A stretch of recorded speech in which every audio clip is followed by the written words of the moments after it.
চুমুকে। দর্শক, আপনাদের জন্য আজ আমাদের স্টুডিওতে আমন্ত্রণ জানাচ্ছি আলমগীর দুইপা দম্পতি। স্বাগত জানাচ্ছি তাদেরকে। শুভ সকাল দুজনকেই। ফাল্গুনের অনেক অনেক শুভেচ্ছা, সেই সাথে ভালোবাসা দিবসের অনেক অনেক শুভেচ্ছা আপনাদের। অনেক ধন্যবাদ।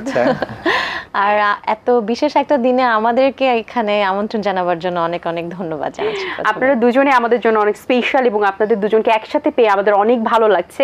স্পেশালি ভালোবাসা দিবসটাতেই মনে হচ্ছে হ্যাঁ আজকে ভালোবাসা দিবস। তো ভালোবাসা দিবসকে ঘিরে যেহেতু আমাদের স্টুডিওতে সকালে আমন্ত্রণ জানানো, তো সকাল তো এখান থেকেই শুরু, পুরো দিনের প্ল্যানিং কি কি থাকছে এবং স্পেশালি ভাইয়ার কি প্ল্যানিং থাকছে আপুর জন্য? আমার প্ল্যানিং হচ্ছে আমি দেখি কোনো ওর জন্য স্পেশাল কিছু করা যায় কিনা।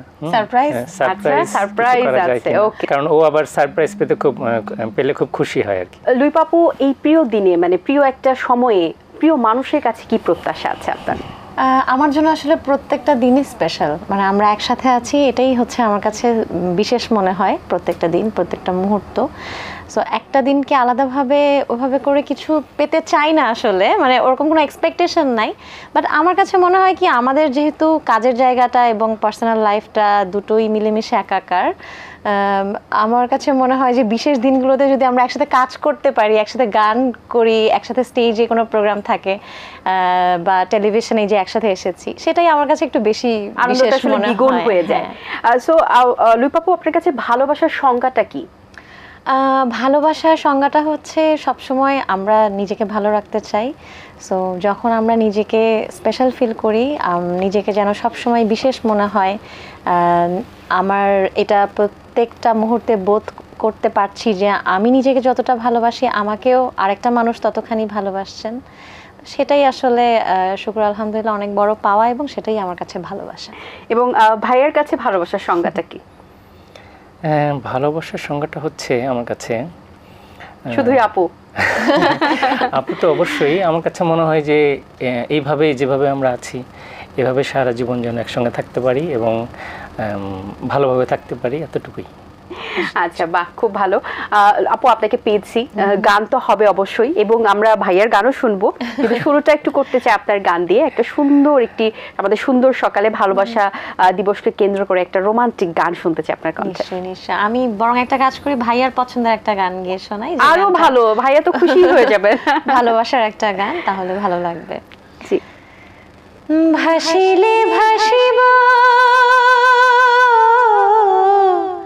ভাসিলে ভাসিব, ডুবিলে ডুবিব, জীবন ফুল জাল ছড়িয়া, বন্ধু তুমি যে আশার দরিয়া, বুকেরই ভিতরে রাখিব তোমারে, আমারি পরাণ করিয়া, বন্ধু জনম জনম ধরিয়া। বাহ, চমৎকার, কান জুড়িয়ে গেল একদম, খুবই ভালো লেগেছে। এবং ভাই মনে খুব খুশি হচ্ছেন যে ভালোবাসা দিবসে আসলে শুরুটা আপু ডেডিকেট করছে আপনাকে। অবশ্য সবসময় করে, বাট স্পেশালি কিন্তু আজকে আমাদেরকে ধন্যবাদ দিতে হবে। অবশ্যই। জি। আচ্ছা, যখন আপনারা দুজনেই ছোট ছিলেন, তখন তো যখন স্কুলে ছিলেন তখন তো একে অপরকে অবশ্যই চিনতেন না, তাই না?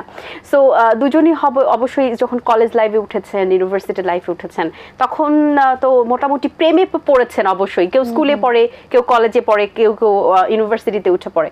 সো একটু জানতে চাই দুজনের কাছে যে প্রথম প্রেমে কার পড়েছিলেন, মানে কার প্রেমে পড়া হয়েছে প্রথম? সেটা আমি ক্লাস 5-এ। আচ্ছা, কার প্রেমে পড়া? ক্লাস 5-এ আমার টিচার ছিল।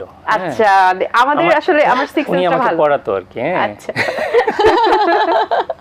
এখন যদি উনি এই আমাদের প্রোগ্রামটা দেখে থাকেন তাহলে তো উনি বুঝে যাবেন নাকি? না উনি জানতেন না? উনি কি আমাকে চিনবে কিনা তাই জানি না। আচ্ছা, আর আপু?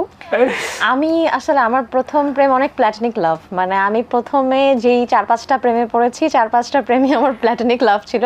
আমি মিস্টার বিনের প্রেমে পড়েছি, তারপরে 3-4টা গান শুনে আমার মনে হচ্ছে এই গানগুলো একজন সুর করেছেন, তার গান বেশি বেশি শুনতাম এবং তার প্রেমে পড়েছি। তখন তার নাম জানতাম না, পরবর্তীতে জেনেছি ওনার নাম হচ্ছে আহমেদ ইমতিয়াজ বুলবুল। তারপরে আরো প্রেমে পড়েছি, নায়ক সালমান শাহর প্রেমে পড়েছি। 90s কিড আমরা, আমিও so আমিও আমরা ওনার অনেক সবাই বড় ভক্ত। আমার মনে হয় অলমোস্ট পড়েছি। সো আমার ফার্স্ট 3-4টা লাভ আমি বলবো প্ল্যাটনিক লাভ। আপুকে কি আগে থেকেই তো চেনা ছিল অবশ্যই যে না লুইপা? হ্যাঁ, ওর Singer, সাথে as a আমার singer. প্রথম পরিচয় একটা স্টেজেই।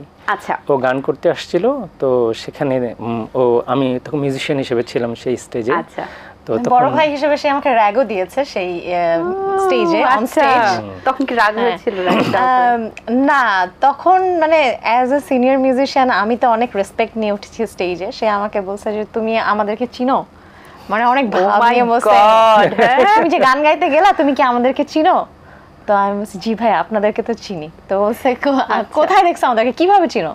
টেলিভিশনে দেখেছি আপনাদেরকে।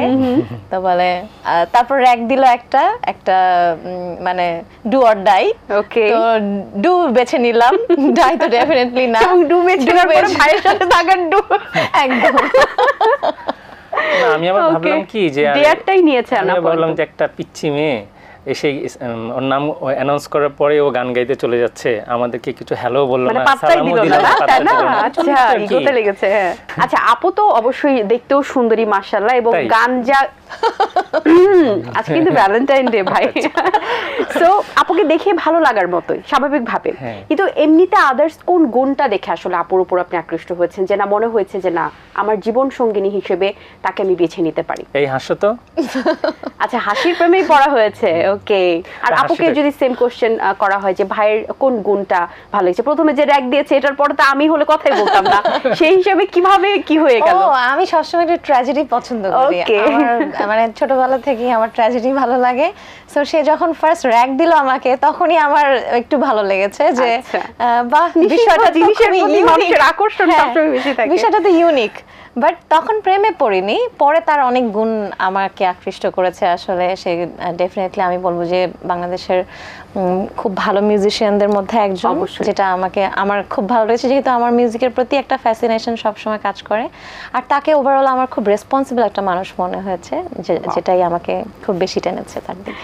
বাহ, চমৎকার। গল্পে আড্ডাতে আরো কিছু গল্প হবে অবশ্যই, তার ফাঁকে একটু আমাদের দেখে যে দর্শকরা খুব খুশি হয়ে যাবে আপনাদের দুজনের কণ্ঠে একটা রোমান্টিক গান শুনতে পারেন দর্শকরা। এমন তো প্রেম হয়, ও চোখের জলে কথা কয়, এমন তো প্রেম হয়, ও চোখের জলে কথা কয়, নিজে নিজে জ্বলে পুড়ে ও পাশানে বাঁধে যে হৃদয়,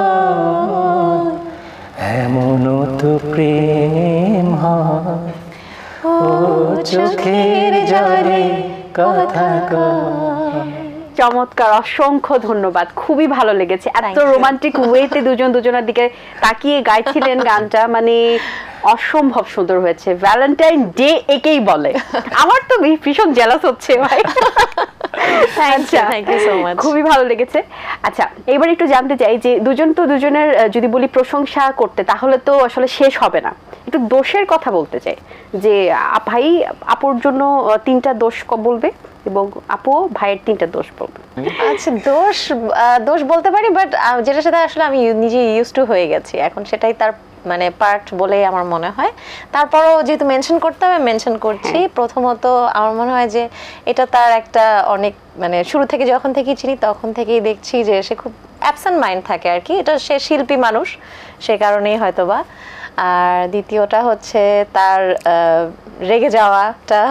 আচ্ছা। রেগে গেলে আমরা সবাই একটু চুপ হয়ে যাই তখন।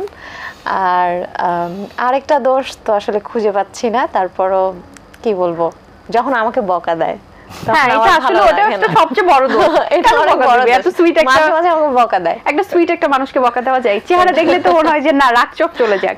না হয় কি, যখন আমি বকা দেই তখন আবার বকা পেলে যে ও যে চেহারাটা বানায় তখন হ্যাঁ, হ্যাঁ। তখন আবার আমার একটু মায়া মায়া লাগে, লাগে। তখন আবার সরি বলি আচ্ছা, পরে। যখন তাহলে এবার এবার আপনার। দোষের কথা আপুর। ওর কোনো দোষ নাই, ওর হচ্ছে একটা দোষ। আচ্ছা, একটা দোষ হচ্ছে ও হচ্ছে নিজের প্রতি খেয়াল নেয় না, আর হচ্ছে এইটাই মানে না, এটাও নিজের আসলে খেয়াল নেয় না, এই খেয়াল আর রাখছে না হচ্ছে কারণ আপনি যদি- আছেন। তাছাড়া কোনো দোষ নাই ওর সব গুণ। আচ্ছা, তাহলে 3টা গুণ, যে 3টা গুণ খুব আসলে ভালো রান্না করে, ওকে, তারপরে হচ্ছে খুব ভালো গান গায়, আমাকে সহ্য করা, আচ্ছা এটা তো একটা গুণ, এটা সবচেয়ে বড় গুণ আসলে। আচ্ছা, বাহ, খুব ভালো। আচ্ছা, যখন আপু স্টেজে পারফরমেন্স করেন তখন তো দর্শকদেরও কিছু চাহিদা থাকে, দর্শকরা তো অনেক ধরনের গানের রিকোয়েস্ট করেন, সো গান যে সিলেকশনগুলো করা হয়, একটা নিজেরও তো সিলেকশনের ব্যাপার থেকে এই গানগুলো আমি গাইবো, তো সেটা কি লুইপা আপু করেন নাকি আলমগীর ভাই করেন, যে না আমার চয়েসে গান গাইতে হবে? না, ওর কমফোর্ট জোন যেগুলো আছে ওগুলো একটা সিলেক্ট করে দেয় যে হ্যাঁ আমি এগুলো গাইতে চাই, তারপর ওর লিস্ট দেখে আমি আবার সেটাতে হয়তো বা একটু ঠিক করে দেই, ঠিক আছে এটা না এটা গাও, এটা করো, এটা করো, এই আর কি। আচ্ছা, সো যদি এমন কোন একটা জিনি এসে বলে কখনো যে আপনি আপনার লাইফ থেকে এই জিনিসটা আপনি মাইনাস করতে পারবেন, হ্যাঁ, মানে লুইপাপুর কাছে পাওয়ার একটা জিনি আসছে লুইপাপুর কাছে, যে আপনি আলমগীর সাহেবের কাছ থেকে এই দোষ বা যেটাই আছে এটা মাইনাস করতে পারবেন, বা এই গুণটা আসলে স্পেসিফাইলি মাইনাস করতে পারবেন, আবার অ্যাডও করতে পারেন, তো সেক্ষেত্রে আপু কি চাইবেন, আসলে কি অ্যাড মাইনাস করতে চাইবেন? মাইনাস তো আমি কিছু করতে চাবো না, বাট যদি কিছু অ্যাড করতে চাই সেটা হচ্ছে ও আজকে যে 18 বাংলায় এসছে, এই প্রোগ্রামটাতে এসছে খুব সাবলীলভাবে, এটাই সে করতে চায় না, মানে সে নিজেকে এক্সপোজ করতে চায় না কখনো, বা হচ্ছে সবার সামনে, হ্যাঁ একটু ইন্ট্রোভার্ট টাইপের, সো আমি ওইটা একটু অ্যাড করতে চাবো, যে সেও একটু কথা বলুক, সেও একটু সামনে আসুক, ওইটুকুই অ্যাড করতে চাবো, বাট যা আছে ওখান থেকে আমি আসলে কিছু মাইনাস করতে চাই না। আর সেম কোশ্চেন যদি আপনার কাছে করি ভাই, তাহলে লুইপাপুর কোনটা অ্যাড মাইনাস করবেন? ও হচ্ছে একটু ফাঁকিবাজ, হ্যাঁ, আচ্ছা, এই ফাঁকিবাজটা যদি একটু মাইনাস করা যায়, কোন সাইডে, মানে গানের সাইডে? সব দিক থেকে, আর সব দিকে আমি ফাঁকিবাজ। ও হচ্ছে একটু ফাঁকিবাজ, মানে সবকিছু খালি ফাঁকি দিতে একটু চায়, লেজি আসলে। তো ওই ফাঁকিবাজিটা যদি বন্ধ করা যায় তাহলে ও আরো অনেক ভালো কিছু করতে পারবে। কারণটা হচ্ছে কি, আমাদের দেশে না ভালো টোন, ভালো শিল্পী খুবই কম, হ্যাঁ, তো হয় কি আল্লাহ প্রদত্ত যেই ভয়েসটা থাকে সেটা তো থাকেই, হ্যাঁ, তারপর সেটাকে একটু আরেকটু রেয়াজ করে আরেকটু চর্চা করে যদি বেটার করা যায়, তো আসলে তো একটা ভালো শিল্পী মানে তো হচ্ছে আমাদের দেশের সম্পদ, হ্যাঁ, অবশ্যই। তো সেইটাকে ও যদি নিজে একটু যত্ন করে তাহলে ও আরো ভালো গান গাইতে পারবে, ভালো করতে পারবে, এইটাই। আসলে ভাই এত সুন্দর কথা বলে এবং গুছিয়ে কথা বলে, উনি আসলে ইন্ট্রোভার্ট যদি না বলতেন আপনি, আমার মনে হয় বিশ্বাস হতো না। আসলে আমার কাছে মনে হয় ভাই খুবই একজন ভালো মনের মানুষ, এবং ওনার যে ব্যবহার আমার কাছে খুবই ভালো লেগেছে, যদিও ভাইয়ের সাথে আমার আলাপটা একটু কম, আপুকে বেশি মানে পাওয়া হয় আমাদের। সো অসংখ্য ধন্যবাদ আবারও আপনাদেরকে, আমাদেরকে সময় দিয়েছেন এবং এত সুন্দর একটা ভালোবাসাময় একটা আমেজ তৈরি করেছেন, অনেক ভালো লেগেছে, আশা করছি দর্শকদেরও অনেক ভালো লেগেছে। অনেক শুভকামনা রইল আপনাদের জন্য, আশা করছি আগামী কোনো আড্ডায় অবশ্যই আপনাদের আবারও এভাবেই পাবো। অনেক ধন্যবাদ, আমাদের পক্ষ থেকে অনেক ধন্যবাদ জানাচ্ছি 18 চায়ের চুমুকে আমাদেরকে আমন্ত্রণ জানাবার জন্য, এবং সেই সাথে আমি যে মানুষটাকে ছাড়া একেবারেই ইনকমপ্লিট, তাকে নিয়ে আজকে ভালোবাসা দিবসটাকে কমপ্লিট করার জন্য অনেক অনেক শুভেচ্ছা জানাচ্ছি সবাইকে। বাহ, ভালো থাকবেন সবসময়, ধন্যবাদ। দর্শক, আশা করছি আজকের আয়োজন আপনাদের ভালো লেগেছে, আমার তো বেশ ভালো লেগেছে। দেখা হবে আগামী পর্বের নতুন কারো সঙ্গে, সেই পর্যন্ত ভালো থাকবেন, সুস্থ থাকবেন, এবং সবাইকে আবারও ভালোবাসা দিবসের এবং ফাল্গুনের অনেক অনেক শুভেচ্ছা। আল্লাহ হাফেজ। দিন আসে দিন যায়, সময়টা চলে যায়, তবু আছি এই বেশ ভালো।